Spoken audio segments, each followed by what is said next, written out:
Does money buy you freedom? I highly doubt 90% of people have the answer to that question. Money is just a byproduct of value. So the more value you provide, again, it's like a cycle, isn't it? Because you need to have the feeling or the understanding of what stress is to then be relaxed. I think too many people are trying to fast forward through their shit. My first response always to that is, does money buy you freedom? My first response always to that is, freedom from what? And too many people nowadays, I'm sure you've seen it and you hear people talk about it all the time. People chasing the money, chasing the bag, and think that their happiness lies at the end of whatever riches that they foresee for themselves. And then finally they can be happy. Finally they can have the life that they wanted. Finally they can be free. But it's only because I saw it on a YouTube comment the other day, which is why I really wanted to deep dive, does money buy you freedom? Because someone was commenting, if only I was rich, I would use it to buy me freedom. And I think the sad reality, it got me thinking when I saw that, because I bet you if I asked that person, or I had the opportunity to ask said YouTube commenter, always an easy one. Exactly. Without getting rage baited. What would freedom look like to you? I highly doubt he would have an answer. And I highly doubt 90% of people have the answer to that question, is what does freedom truly look like to you? And I don't think anybody has actually stopped to think, because people just push forward this idea of freedom that lies at the end of this riches.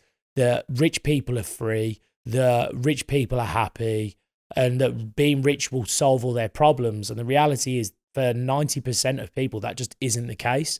You hear of all of the people that are rich, celebrities who have this lifestyle, have this money, and you perceive them to be happy and free.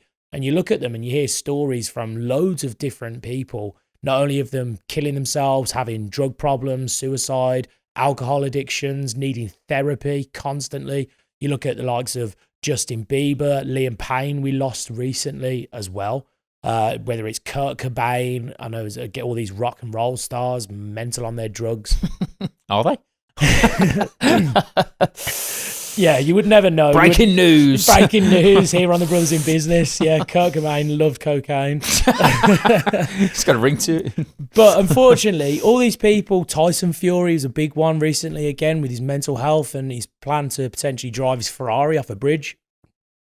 They aren't happy, and they're rich, they're successful. A lot of these celebrities you would look at, Justin Bieber went through a huge spout of mental health problems, but again, you'd look at him and think, right, he's incredibly successful, good looking by any standard beauty metric. Yeah. Made incredible music for a large portion of people. Whether you liked it or not, you have to admit that his music absolutely flooded the world and took it by storm. And yet he's not fulfilled and he's miserable. So clearly this correlation between having loads of riches or having loads of fame or fortune doesn't necessarily equal happiness or freedom. And so for me, the first question when you ask, does money buy you freedom, should always be, what does freedom look like to you? And what is freedom? So I'm going to flip it back on you now. Like, what would freedom be to you, true freedom? I suppose it'd be the ability to do what you want when you want without repercussions, I suppose, or without any bad ripples, but you're able to do what you want when you want, essentially. So that's about then as free as you can get, but then you can layer it even more that, the environment that you're in, someone in Russia's not as free as someone, well, actually I say that we're probably not as free as we were a year ago with all the arrests, but anyway, somewhere like America where they've got freedom of speech, you can also be in an environment which allows you to be more free than you would in other places. But, the ability to be able to do what you want when you want, that would be my definition of freedom. Do you have the ability to do what you want when you want? I would argue with where I currently am, I've got a higher level of freedom than probably most, because I can go on holidays when I want, or I can, in theory, go and into work more or less when I want. Obviously, working from home, the work still needs to be done, but I'm not as regimented as, say, someone else, but it's taken a long time to get there. So you have the opportunity to almost do what you want, but if you were to stop working completely, what would happen? Well, we'd both have to sack me, I think. it'd be sailing down the river without a paddle, that one. So this is it, though, isn't it? I think when you get in the rat race of money, you become a slave to money, and then you die. That's the best song ever made. Bittersweet Symphony by the Verve, favourite song. But there's truth to it. There's absolute truth to it, and the reality is, it's that nobody is free, but we're all as free as we feel and as we believe. Unfortunately, if you live, or fortunately for us, if you live in the West, you are abundantly free, and we'll get sort of into the other aspects and areas of the world. But if you have realistically the ability to think for yourself and speak freely, then you are, by all accounts, an incredibly free person. You can vote for who you believe to be the best candidate to run the country in a democracy. It isn't decided, so we think, whether all those decisions then are voted on and elections get pulled away, which seems to be the flavour of the month at the minute. Thank you, Kia. But again, it's one of those things that, we are innately free, and freedom to me, in my definition, is having the ability to fulfill my purpose in life. And do I have access to be able to have the resources that I need to fulfill my purpose? And that, for me, is freedom.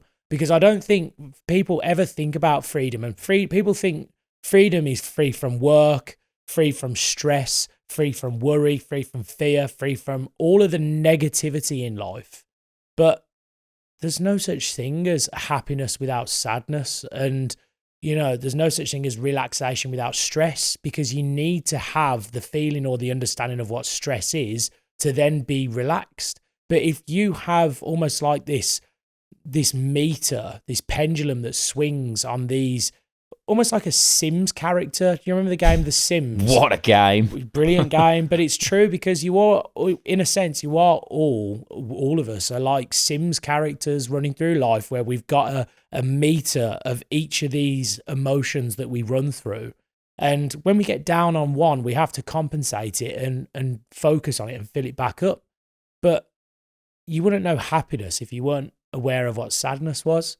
So for me, this aim of trying to never be sad, trying to never be stressed, or never having to worry about money or finances, the adverse to that is just this sort of gluttony of unfeeling, because you're just constantly in one state. And it's almost, it would feel to me like this sort of drug-infused or drug-fueled coma, that you're just kind of stuck on one setting, and it's not going down like a GTA cheat code. You've got you can't die, and you've got unlimited money. And that is a weird way. If you ever used them when you were playing a game and you started entering cheat codes, and all of a sudden you couldn't die, and all of a sudden you had all the money in the game and you had everything immediately, the game got boring, because the fun in the game was having to struggle to get to the next level, having to struggle to attain the new upgrade or the new item or the new skill, whatever it was. And the minute you just entered a cheat code and it just landed from the sky, like in GTA, like it took the fun away, didn't it? And that's, I think, very similar to life. I think too many people are trying to fast forward through their shit and through the hardship, and trying to get to this pot of gold at the end of the rainbow and get to this utopia that I think if they were actually there, would realise that it doesn't exist, and would find themselves being really sad. Well, you just lose. If you don't have anything, then you don't have a purpose. So if you don't have a job, or you don't have anything going for you, and that's the freedom is being able to pursue your purpose in a way which you're deciding to do yourself. I suppose. But if we don't have those, pathways forward, I mean, until I got to a point where I was working and earning money and then could do what I wanted to do and could see a bit of a goal where it was like, oh, I want to get a pay increase, or I wanted to do this, and you've got something to strive towards. It was a bit in limbo myself, where I'd have some days more than others where he's a bit down. But the minute I've got a plan and something I can look forward to, it made things a lot better. Like, I mean, it's that film Click where, he has the remote and he has a bad day or has a cold or whatever it is, and he just fast forwards. And then he just gets to a point where he's like, oh my God, I've fast forwarded pretty much my entire life. And it's like he's just lost his purpose, because you can just, anytime things get hard, he just fast forwards it, and then that's it then. And he just doesn't have to go through any of the hard times, which actually, like you're saying, unless you go through the bad, you don't know what the good is. And it's a great metaphor, Click, for life, is that hardship is realistically at the foundation of happiness, and it is going through that tough time. Is it Romans 8:18, where it's like the pain that you feel now is nothing compared to the joy that's to come? And that's the reality of how you need to look at life. And freedom isn't this sort of this pot of gold at the end of the rainbow. It's freedom is the ability to be able to ride the wave and go through the shit and then have that sort of goal at the end. But I think people, if you just said you're free to go and do what you want, here's a winning of 20 million on the lottery, 50 million on the lottery, or even just here's an unlimited money glitch, back to the GTA reference. You've got as much money as you want. You can spend it. Everything's free. How quickly do you think people would start to become incredibly miserable and generally depressed with their new way of life because of the fact that they have everything that they've ever wanted? And I would imagine that they would soon realise that there is a massive hole left inside them, because they realise that the value of the things that they always wanted is pretty valueless. And actually the things that are meaningful are the relationships and the pursuit of the goal, rather than the actual items and the riches at the end. Ty, honestly, we're watching this video just as much as these other people, but I can honestly say something seems to be missing and I can't figure out what it is. Well, we're at home, we're locked in on a 1-1 tie here at the Brothers in Business podcast, and we're missing out on one crucial ingredient. Subscribe. Hit the subscribe button. Hit the subscribe button.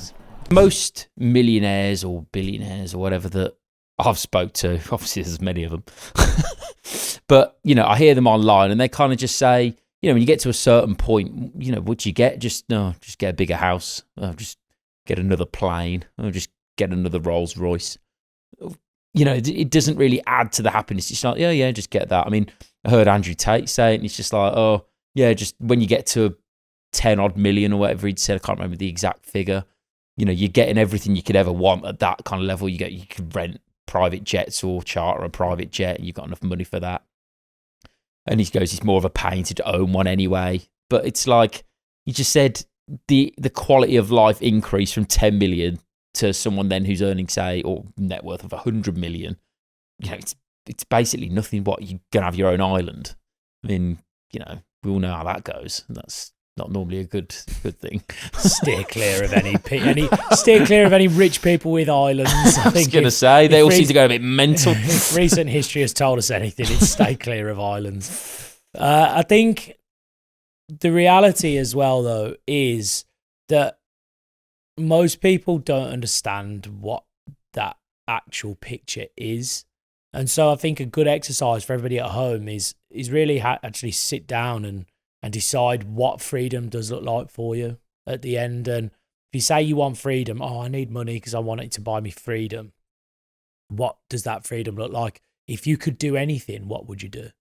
And if you actually ask yourself that question and then put a plan in place to actually start moving towards it, I think you'd find that the freedom, if you're living in the West, again, this isn't for everyone, because some people, their only freedom is having to sort of travel to go and get clean water, and it's like that's a battle. But if you're living in the West and you have, again, that's why I think freedom is the ability to access resources that allow you to fulfill your purpose, then find out what that is and then set a plan. You know who I always thought was quite a lot more of a deeper character than you would give credit for? Like Jack Sparrow. Believe it or not. That's not who I thought you were going to say. You wouldn't, would you? But the reality is the guy's got a compass that points to the thing that he wants most in this world. And so as an analogy, if you use that as something that you had in your own mind and you thought to yourself, what do I want most in this world? And then actually put your first foot forward and moved in the direction of that, you would soon find that after a period of time that you've moved closer to the thing that you want most, you would find yourself in a much better position than you were before you took that first step or before you even thought about it. And I think a lot of people, to be fair, could do with thinking about what they want most in this world. And obviously Jack has his little special compass. But if and the black pearl. And the black pearl, yeah. So you don't need to walk. But it is important to think about these things like from that perspective, because I speak to so many people now and they find themselves saying that they're depressed or that they're suffering with the mental health, or they're sad, or they don't know what they're doing, or they don't enjoy their job, or they hate this and it's not their fault because it's the teachers or the schooling system and the education wasn't very good, or their parents didn't come from much, or their parents never taught them how. And, you know, obviously people get a massive head start. Some people do have a huge advantage with how they were born, where they were born, who they were born into in the family, what they had as resources available to them. So look, there's massive advantages there. But equally, don't let that stop you from at least running the race. Just because you're starting from a bit further back, that doesn't mean you shouldn't start full stop. You know, at least run the race and give it a go and see how far you can get, because the worst thing, what keeps you depressed and keeps you sad and miserable, is having that sort of this non-idea of where you want to be. And that's where everyone's like, oh, if only I had money, I would be free. And it's like, well, what does freedom look like? Well, the thing is as well, like with society, especially like saying in the West, it is throughout the whole of human history, this kind of level of freedom has never existed.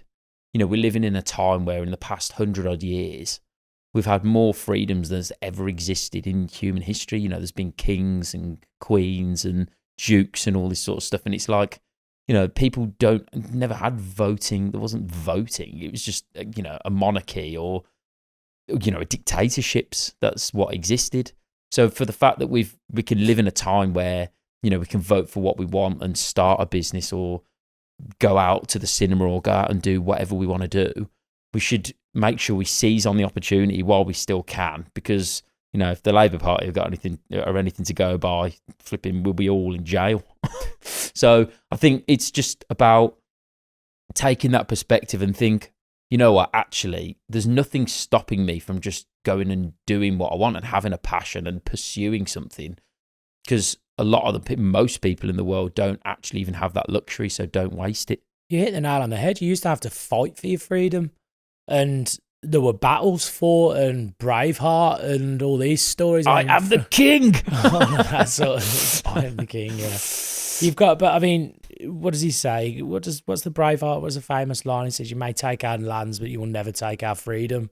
It's things like that. He's fighting for something, and you had to fight for that freedom. And World War II, people were fighting to liberate Europe from the Germans. And again, World War One, we were fighting to liberate ourselves from the Germans. Bloody bastards.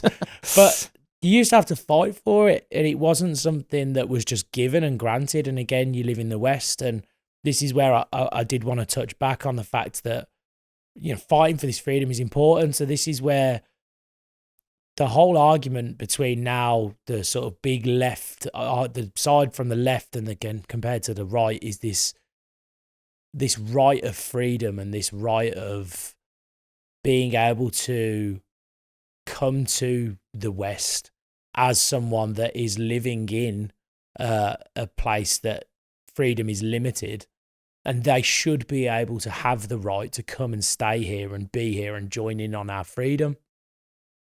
The people on the right are kind of saying, well, actually, we have the access to our freedom here because of the social construct that we've built, the political construct that we've built, the society and culture that we've built. And by all accounts, bringing everybody in from a place where freedom isn't immediately given, and they're going to mix it with our freedom, it's kind of going to take ours away, because they're going to come in and think that they can do certain things that they used to be able to in their sort of, in the countries they're coming from. And or some of the people that are the residents of this country are kind of going, well, hold on a minute, that don't fly here. But for some reason, the government are basically going, yeah, it does, do what you want. And so we're just giving them home. So it's this really tough debate at the minute regarding freedom. And I don't think anybody is ever going to turn around to anybody and say, well, you deserve, because of where you were born, to stay there and not enjoy the freedoms that we have. But running away from that country and running away and us giving them refuge here is great, but it doesn't solve the problem. You know, I think really, you know, as I said, the reason we are free is because of our social construct, is because of our political construct and how we are culturally aligned to all being free to a degree. That can be applied to other countries as well. And I don't think we're doing enough there. I think that just everybody's going for the easy option of just saying, well, everybody come one, come all, and come and bring stay friends here. and family. Bring your friends and family and come here, but let's not worry about what's actually going on in the country as a whole. Yeah, we can erode our own freedoms by, you know, they say import the third world, become the third world type situation. And, you know, we've had more people come in the past 10 years than have since the Battle of Hastings in 1066 and 1950. So, you know, it's like more than in a millennium, we've had more people through, and that is going to affect freedoms, and it already is, because, you know, people are getting arrested because everyone's got different cultures and different things, and because of the tension that's caused, it's like, all right, we've got to arrest them because that's offending them now because they're very different. They've got different views. So I think, you know, we've got to be very careful, and it's very fragile because we are living in, you know, a time of freedom in our countries where, you know, it is unusual, you know, tens of thousands of years of human history, and we've not lived in a democracy. Democracies aren't natural. You know, it's not how things really work. There's normally a hierarchy of people, someone who sits at the top, and people follow the people at the top, and then that is the command structure. So to have it voting in and out and having a decision, you know, it's rare. So, I mean, like I said before, just seize on the opportunity and take it for what it is, and don't squander it, and just, you know, because you might not be here forever. No, 100%. And it's a tough one to try and find what is the answer to all of this, because obviously on the one side, everybody who is as virtuous as you see, who are waving their banners and flags and signs outside and saying, let the refugees in, and Billie Eilish with the lovely comment of there are no illegals on stolen land. The irony being she lives on stolen land and is having people actively arrested for trespassing on her stolen land. So, can't be true, that. Pot Can't be black. true. You know, really, the reality is, Billie, that you are literally living on stolen land, and everybody has torn her a new one because of the comments that she's made about being so stupid. And this is a thing, you can be virtuous, and it's easy to be virtuous with other people's money and other people's resources. That's the reality. And there are so many times when you can see people, and again, there's so many great videos. I think we put one in a previous episode of somebody attending these refugee rallies who are pro-refugees and asking, where should we put them? I've got a register here that you can actively stick your name down on and accept a refugee into your home. And they are the ones campaigning to bring the refugees in.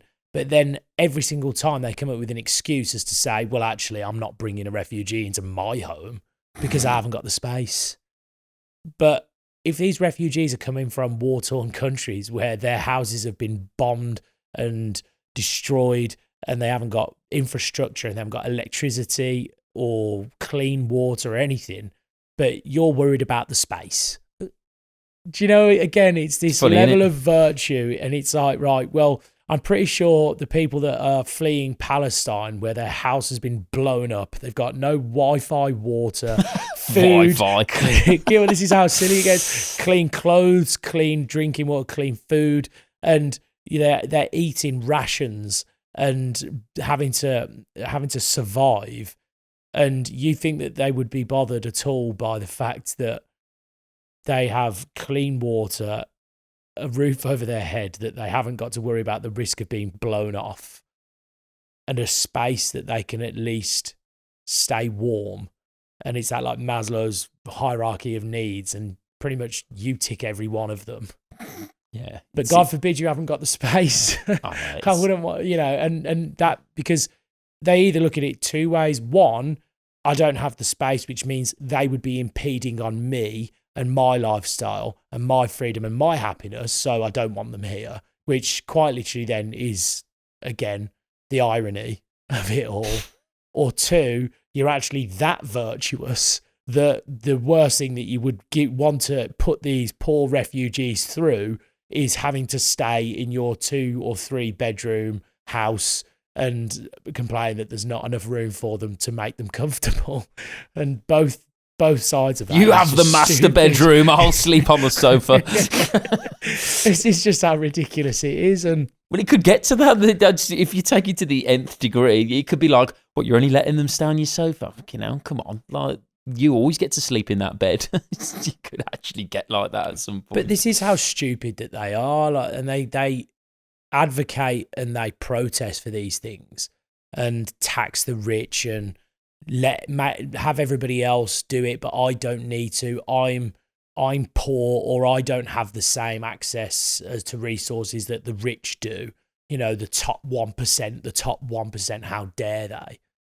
But if you live in the UK and you have a job and you're employed full-time, which means you're earning on average around £35,000, that salary puts you in the top 3% of income earners on planet Earth. So when they say about the top 1%, they are in the top 1% themselves. They are literally in the top 1%. If you earn £35,000 per year, you are in the top. It's 1 to 3% of income earners on the planet. I remember that one. So every time they say tax the rich, not realizing that if there was a global wealth scale and everybody was taxed equally, they would be in the top 1%. So again, the logic is just absolutely ridiculous. And this is where, again, this virtue comes in. But freedom, going back to that, again, everyone wants freedom for themselves. Everybody virtuously wants freedom for others, unless it impacts their freedom. And then they don't want to give it away. Yeah, it's completely true. I mean, it's not going to seem relevant straight away, but I remember watching a video and it was about a guy that had said, it was at Constantine kissing, and he'd said that they did a test where they got women that were applying for jobs, and they said to try and see if there was discrimination, like from, from the employer. They put scars on their face and like with all makeup and things. And then they went into the interview, but just before the interview, they'd said, oh, hang on, let's just touch at the scars. And when they did it, they actually put more makeup on to completely cover all the scars up so the employer wouldn't have seen anything.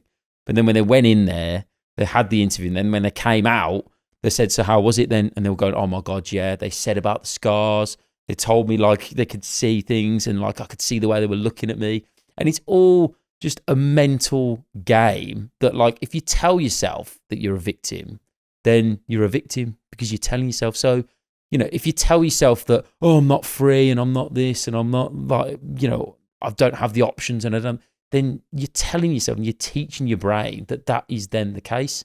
So you're better off just emerging from it and just saying, actually, I'm going to take these matters into my own hands and I'm going to make my own freedom by having a goal, pursuing it, have fun in it, and then reach it at the end. And that is the end goal of being as free as you can be. Well, we all have the same 168 hours a week. Everybody has the same 24 hours a day. And look, we work 40 hours a week in the UK, some more, some less. We sleep for sort of 50, 56 hours a week. So you've got 70 hours left, really, where you've got the freedom to do what you want to do in that time. And I think first and foremost, if you are somebody that believes money buys freedom and you don't have freedom, find out where you're spending your time currently. And with those spare 70-ish hours, what are you doing with it? And is it moving you closer towards the goal or the freedom that you've set for yourself? Because I guarantee that most people aren't, and they're pissing it up the wall, or they're sat on their phone, or they're doing things that they don't like to do, or spending it with people they don't like. And again, I just ask myself, really, it's like, if you were truly conscious of what your freedom looked like, you would be able to then be more purposeful with your time. And this is something that generally lends itself to the people that can do this well, are the people that are really truly successful in life in that aspect, because they're able to be so cutthroat with their time, and they can say, this is what I want to do and nothing else. This is what freedom looks like to me. Ed Sheeran's a good example. Ed Sheeran, obviously don't need to give an explanation to who he The ginger is. guy. The ginger guy, yeah. He wanted to be a singer-songwriter. That was it. So because he was so purposeful, he knew what freedom looked like to him. Freedom to him was being on a stage singing his songs. That was his freedom. So what did he do with his time? Well, he probably worked to obviously have to afford to live. So we all have to do that. So there's 40 hours gone. Sleep, 50 hours. But with those other 70 hours that he's got, he's going to be thinking to himself, I want to play music. And that's it. So there's no scrolling. There's no pissing around. So he's spending another, let's just be conservative and say another 50 hours a week playing music. And it don't take long when you want to become, they say it takes 10,000 hours to master something, to become a master. You know, if you're doing 50 hours a week, soon adds up 50 hours a year, 50 weeks in a year. So the maths on that is, God, I might need to sort of do a right, but 2,000 something. Yeah, 2,400. Yeah, so it was like 5 years or something, something like that. So you're going to be there between a master. He's going to be there dominating his craft. And if you're only putting 5 hours a week to something, then lo and behold, you can quickly see how somebody like Ed Sheeran masters an art and masters a profession, and then can monetize that mastery and put it into something that then, by all accounts, leads him to becoming Ed Sheeran. He doesn't just become Ed Sheeran because he's got a ginger hair, ginger hair and a good personality. He couldn't even sing, could he? He becomes Ed Sheeran, exactly. Yeah, there's videos of him on Jonathan Ross where he showed a clip of him trying to sing, and he was shit. He wasn't naturally just Ed Sheeran. He put 10,000 hours into becoming a master because he was purposeful with what he was doing with his time, because he knew what freedom looked like to him. Again, he was like Jack Sparrow with his compass. It just pointed to one thing. Singer-songwriter. Everything else came second. And I generally think that's truly where people derive meaning from as well, and derive happiness from, is chasing what they actually want to do and saying no to all the bullshit that doesn't make them happy. Well, this is it. I mean, you see, because when people then reach their goals, it's not the motion of getting to the goal. It's when they've reached the goal and then they lose their purpose that things, the wheels fall off the wagon. Like Tyson Fury, it happened twice. He came like the champion, and then he was kind of like, oh shit, what now? And then sort of fell apart, and then kind of did it again, and then kind of fell apart again. So it's like, you know, you've got to keep having those purposes. And when you reach the top of a mountain, get another mountain. That's the thing. Once people change, and once you set off on a journey, you change as a person and you learn things as you go. And then the goal can slightly change as well, and the destination can change. And that's just life, and that's what happens. But again, you're more equipped. Again, I've just finished reading Ernest Shackleton's Adventures in the Antarctic on the endurance. And the things that you learn, taking a journey and sort of traveling 1,000 miles, right? And you get to the destination and realize you've made a mistake and you need to come home and you've chosen the wrong destination. You've still traveled the 1,000 miles. You've still learned what you've learned. You've still experienced what you've experienced. You've still changed as a person. So just because you've then had to turn around and come back home and start back where you originally were doesn't mean that you are the same person that set off and that the journey was pointless. Look at Christopher Columbus. He went the wrong way. Discovered a whole new continent. Slightly different metaphor, but yeah, I get it.